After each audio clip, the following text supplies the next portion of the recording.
আসসালামু আলাইকুম, hello viewers, welcome to our channel রংধনু টাইম।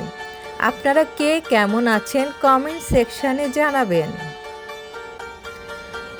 এর আগে আমরা ফুল নিয়ে বেশ কিছু ভিডিও করেছি, আজকে কয়েকটি ফলের ভিডিও করলাম।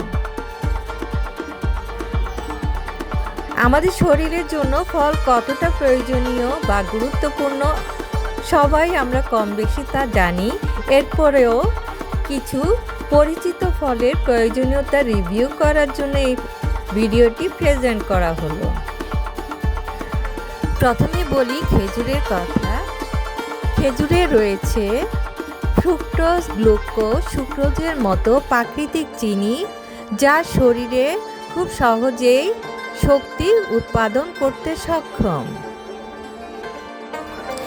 এছাড়াও খেজুরে পটাশিয়াম, ম্যাগনেসিয়াম, আয়রন, ক্যালসিয়ামের মতো গুরুত্বপূর্ণ খনিজ পদার্থ রয়েছে এবং আরও আছে ভিটামিন বি। কাজেই প্রতিদিন খেজুর খাওয়ার অভ্যাস করা জরুরি।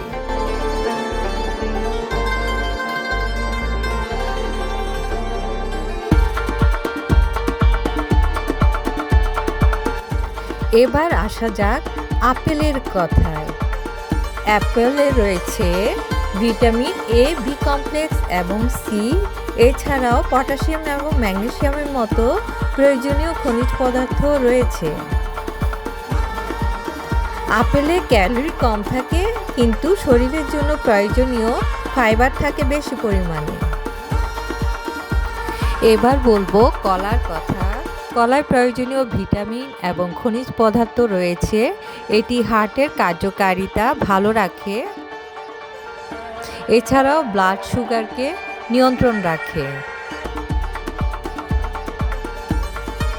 এখন বলবো পাকা পেঁপের গুণাবলীর কথা।